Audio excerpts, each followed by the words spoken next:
Hello बच्चों, आज हम लोग बीबीडी क्वेश्चन बैंक से चैप्टर वाइज ऑब्जेक्टिव और लघु उत्तरीय प्रश्न देख रहे हैं।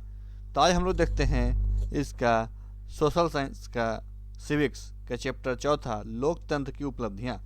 लोकतंत्र की उपलब्धियां इस चैप्टर का ऑब्जेक्टिव और लघु उत्तरीय प्रश्न। इसके पहले हिस्ट्री और सिविक्स का चैप्टर 3 तक का वीडियो अपलोड किया जा चुका है। जिन लोगों ने नहीं देखा होगा जाके इसके प्लेलिस्ट में देख सकते हैं। बच्चों, इस वीडियो को शुरू करने से पहले वीडियो को लाइक करें, दोस्तों का शेयर करें और हमारे चैनल को भी सब्सक्राइब करें। तो शुरू करते हैं वस्तुनिष्ठ प्रश्न। वस्तुनिष्ठ प्रश्न पहला है, किसने कहा था लोकतंत्र जनता का, जनता द्वारा जनता के लिए शासन है। किसने कहा था लोकतंत्र जनता का, जनता द्वारा जनता के लिए शासन है। किसने कहा था? तो अब्राहम लिंकन ने। किसने? अब्राहम लिंकन ने। भारत में किस तरह के लोकतंत्र की व्यवस्था की गई है? भारत में किस तरह के लोकतंत्र की व्यवस्था की गई है? तो अप्रत्यक्ष। लोकतंत्र की सफलता निर्भर करती है। लोकतंत्र की सफलता निर्भर करती है नागरिकों की विवेकपूर्ण सहभागिता पर। भारत में मतदाता होने की न्यूनतम आयु क्या है? भारत में मतदाता होने की न्यूनतम आयु क्या है? 18 वर्ष। कितना है? 18 वर्ष। लोकतंत्र की उपलब्धियों में सबसे अधिक सहायक क्या है? लोकतंत्र की उपलब्धियों में सबसे अधिक सहायक क्या है? तो लोकतंत्र की उपलब्धियों में सबसे अधिक सहायक विकास है। निम्न में कौन सी एक बात लोकतांत्रिक व्यवस्थाओं के अनुरूप नहीं है? निम्न में कौन सी एक बात लोकतांत्रिक व्यवस्थाओं के अनुरूप नहीं है? बहुसंख्यकों का शासन। लोकतांत्रिक व्यवस्था में निम्नांकित किन मुद्दों पर सफलता पाई? लोकतांत्रिक व्यवस्था ने निम्नांकित किन मुद्दों पर सफलता पाई? इसका आंसर होगा राजनीतिक असमानता को समाप्त कर दिया। सरकार का कौन सा प्रकार सबसे अच्छा माना जाता है? सरकार का कौन सा प्रकार सबसे अच्छा माना जाता है? तो लोकतंत्र। दक्षिण अफ्रीका के प्रथम अस्पृश्यत राष्ट्रपति कौन थे? दक्षिण अफ्रीका के प्रथम अस्पृश्यत राष्ट्रपति कौन थे? Nelson Mandela. समकालीन विश्व में सरकार का सबसे लोकप्रिय रूप क्या है? समकालीन विश्व में सरकार का सबसे लोकप्रिय रूप क्या है? लोकतंत्र। जनमत पर आधारित शासन है। जनमत पर आधारित शासन लोकतंत्र है। किस गुण के कारण लोकतंत्र को अन्य शासन प्रणालियों से बेहतर माना जाता है? किस गुण के कारण लोकतंत्र को अन्य शासन प्रणालियों से बेहतर माना जाता है? तो इनमें से सभी गुण: जनमत, समानता और स्वतंत्रता का पोषक, मतभेदों में सामंजस्य। अब हम लोग इस चैप्टर का लघु उत्तरीय प्रश्न देखते हैं।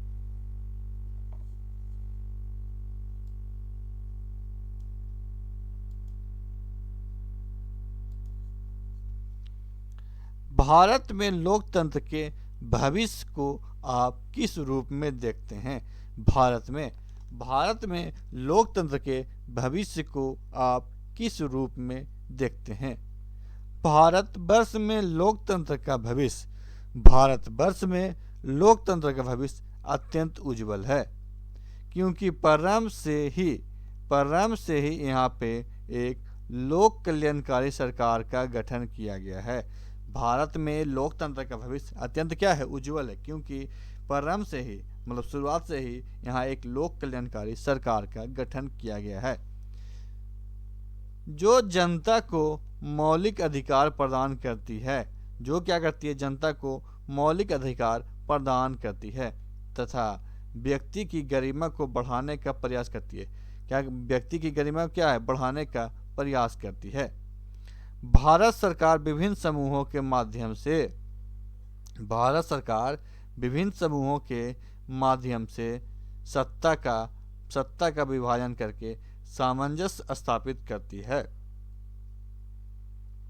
भारत सरकार विभिन्न समूहों के मध्य सत्ता का विभाजन करके सामंजस्य स्थापित करती है।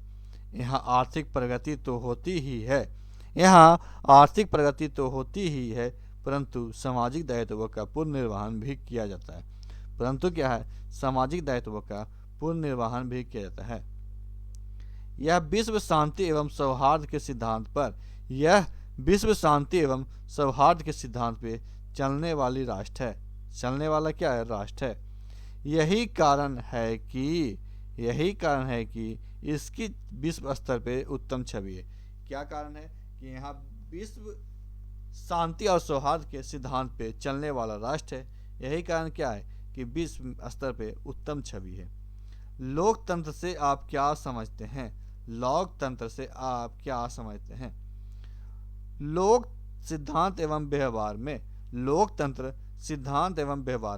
लोकतंत्र जनता द्वारा तथा जनता के लिए शासन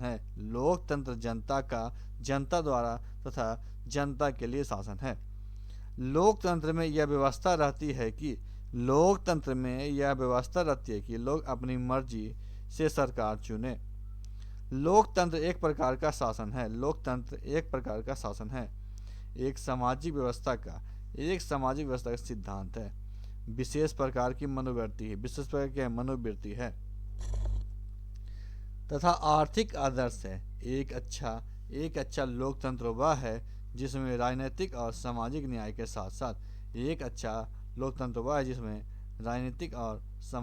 साथ साथ आर्थिक न्याय की व्यवस्था भी है। देश में यह शासन प्रणाली लोगों को धार्मिक स्वतंत्रता, सामाजिक राजनीतिक समानता न केवल सैद्धांतिक रूप से अपितु व्यवहारिक रूप से भी दे।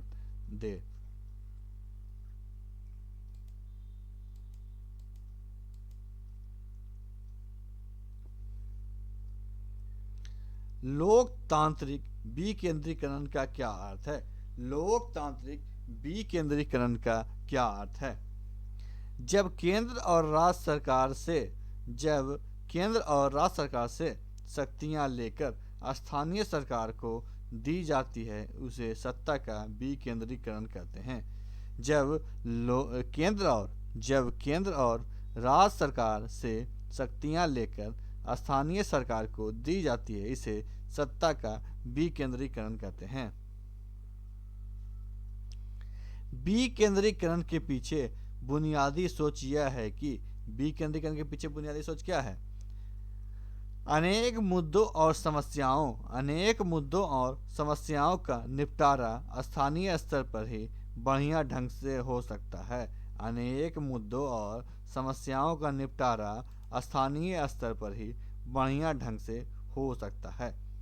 लोगों को अपने इलाके की समस्याओं की बेहतर समझ होती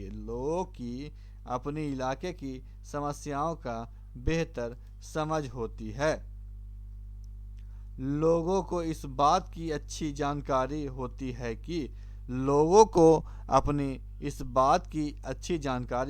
कि पैसा कहाँ खर्च किया जाए और चीज़ों का अधिक कुशलता से उपयोग किस तरह किया जा सकता है।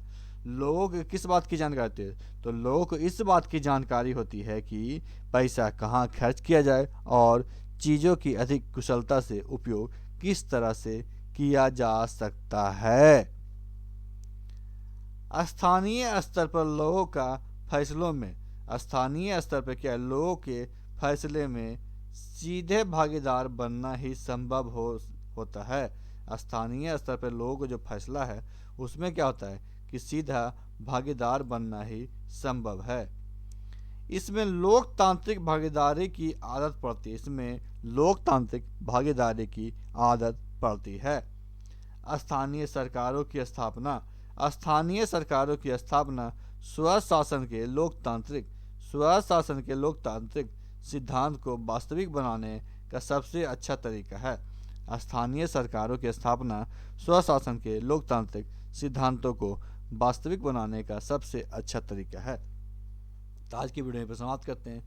नेक्स्ट वीडियो में हम लोग लोकतंत्र की चुनौतियां चैप्टर के बारे में पढ़ेंगे। तो आज की वीडियो पर समाप्त करते हैं।